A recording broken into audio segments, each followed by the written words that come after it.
Welcome back to Jail Psychologist. I started this channel with 5 videos explaining in detail how wealth concentration increases mental illness in our society. I think now that this may have been too much for some people to digest all at once. Also, I know that not everyone took an economics class in high school, so I may have used some terms that not everyone understood. In order to remedy this, I want to make a video where I explain the causal chain of how high concentrations of wealth lead to high rates of mental illness in society. The United States is a great example of this because we've seen a dramatic shift in wealth concentration over the past 45 years, which has been accompanied by a more than 3-fold increase in the number of people who are struggling with depression.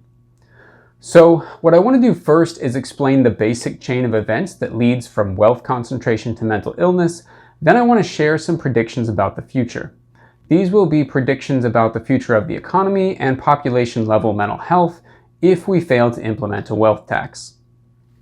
If you learn nothing else from this channel, it should be that wealth taxes are absolutely necessary to protect living standards and, by extension, mental health. So let's start by reviewing the causal chain between wealth concentration and mental illness. It's important to understand that this works like a set of dominoes. Wealth concentration is the first domino to fall, which causes the next domino to fall, and the next, and so on until the last domino to fall is our collective mental health. So it goes like this. Let's say you have a society in which wealth is highly concentrated. This means that a small portion of the population control the majority of the assets. Assets generate profits in the form of rent, dividends, and so on. So the more assets a person have, the more profits they make. When assets are highly concentrated, the amount of money generated from these assets is so large that the people who own them make way more money than they need to live simply by owning them. For example, a person who makes $1 billion a year from owning assets only needs a couple $100,000 a year to live comfortably. So what do they do with all the extra money that they made from their assets that they don't really need? They use this money to buy more assets. This creates a cycle where wealthy business owners take control of more and more of the country's assets each year. Wealthy people therefore drive demand for assets up, and since demand for assets is high relative to the supply of available assets, the price of those assets becomes inflated. This includes the price of housing, which is also an asset. It's important to understand that businesses themselves are assets. Managers of these business assets are expected to generate profits for shareholders. Since wages are the biggest line item for most businesses, they are strongly incentivized to keep wages as low as possible while maintaining the necessary workforce. Additionally, they are incentivized to keep prices as high as the market will tolerate, especially in industries where a few large firms dominate the market. As the asset portfolios of wealthy people become ever larger, they gain enough leverage to buy their competition. This creates opportunities for monopolies and oligopolies, which result in higher prices for consumers, and for monopsonies, which result in lower wages for employees. In simple terms, this concentration in assets creates a feedback loop where, over time, the cost of living for ordinary people increases while the real value of their wages falls. I'll repeat that because it's crucial to understand. High concentrations of assets create a feedback loop and drives the cost of living up for ordinary people while driving the value of their wages down. This creates instability for ordinary people. At first for low-income people, but as time goes on, it creates instability for the middle class as well. People can't afford to buy houses, have children, save money, or retire. The more this happens, the more people become aware that their economic situation is unlikely to improve. They increasingly feel like they're falling behind, no matter how hard they work. This creates a feeling of helplessness, which in turn causes people to feel anxious and depressed. Voila! Wealth concentration leads to increased population-level mental health problems. So, if the primary problem we're dealing with is high levels of asset concentration, then our solution to this problem must involve a reduction in this concentration. This means we have to find a way to get some of the assets out of the hands of extremely wealthy people and back into society, because this will increase competition, increase wages, and increase living standards for ordinary people. This will in turn improve our collective mental health. So, What happens if we do nothing? What happens if we don't implement a wealth tax? Well, based on our model, what will happen is that the prices of housing, healthcare, education, childcare, and groceries will continue to rise faster than wages. In other words, living standards for ordinary people will continue to fall. This will cause rates of depression and suicide to continue to rise. Hopefully, at this point, I have made clear the connection between asset concentration and widespread mental illness. Now, in science, including the social sciences, when you have a theory, you need to be able to test that theory. A good theory is one that you can use to make accurate predictions about the world. So in order to give credence to my theory, I want to use it to make some predictions about the United States. So here we go. If the United States does not implement some form of wealth taxes, then I predict the following. Number one, the price of housing and healthcare in the United States will continue to outpace wage growth. If you can't afford a house today, you're not going to be able to afford one 5 years from now either. Number two, the average age of the first-time homebuyer will increase. Also, parental financial assistance will become increasingly necessary for first-time homebuyers.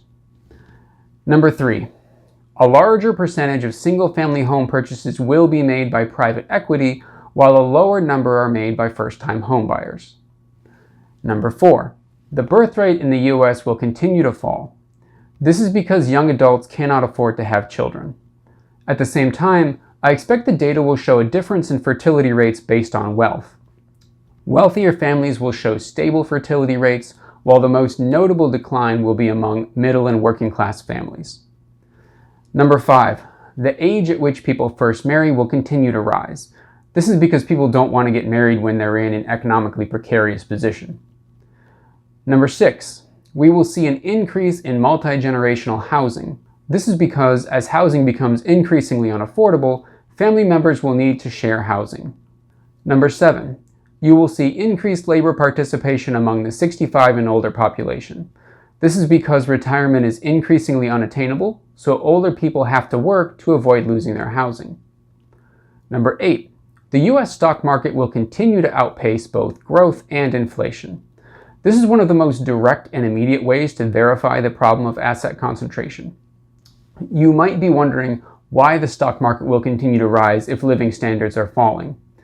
The reason for this, in my view, is that A, as we've discussed, wealthy asset holders have a low marginal propensity to spend, so they literally have nothing else to do with their enormous incomes other than to keep investing them, and B, studies show that the vast majority of spending on assets isn't the development of new productive businesses, but in the purchasing of existing assets. As a result, stock market prices will continue to rise even if they're overpriced relative to their PE ratios. Number 9. The US national debt will continue to increase. This is primarily because there's no political willpower to address the problem. In the absence of a wealth tax, there's basically no way to address the growing debt crisis. Our government in 2025 created the Department of Government Efficiency, which bent over backward trying to cut spending and ironically ended up increasing costs. So the US can't really cut spending. The average taxpayer is already extremely fragile, so you can't increase taxes on ordinary people. Taken all together, the national debt can't do anything but increase in the absence of a wealth tax. Number 10. Total household debts, credit card debt, and buy now, pay later debt will all increase while savings rates will decrease. You're also likely to see increased defaults on mortgages and car notes. All of this is because households are being financially squeezed and struggling with affordability. Now, for population-wide mental health predictions. Number 11. Rates of depression will continue to increase. This is central to the theory we've been discussing. As wealth concentration increases, which it inevitably will without some form of redistribution, living standards will fall, and ordinary people will become increasingly pessimistic about their future. Number 12. The rates of reported depression will be the highest among young adults. This is because children lack the capacity and real-world experience, and because older people already have houses and some assets of their own and are at least partially insulated from the economic problems facing young people today. Number 13. The suicide rate will continue to rise. This is again because people are hopeless about their future. Number 14, homelessness and evictions will increase. This is due to increased economic strain on working class people. Number 15, and this one is a little harder to predict for reasons I won't get into now, but in general, I expect that the percentage of inmates with mental health issues will rise, the rate of jail suicides will rise, and the number of referrals, both forensic and civil, for state hospital systems will rise. I may only be able to collect data from my state on this, but I will dig around and see if I can get national statistics later. So that's it. Those are my predictions for the next few years. We can check in again in June of 2027 and see where things stand. Now, I realize that these predictions are a bit bleak, but it's important to me that people understand how bad things can get if we do not wake up and take action on wealth concentration. Also, I make these videos for anyone who will listen, but I want to emphasize how important these concepts are for other mental health workers. If you work in mental health, you owe it to your patients or clients to understand the role that economic and policy factors play in their mental health. If you don't understand this, the people you serve are going to develop mental health issues that you won't be able to help them with because neither you or them will understand what's driving the problem in the first place. Anyway, that's all the time we have for our session today. I'll see you next week.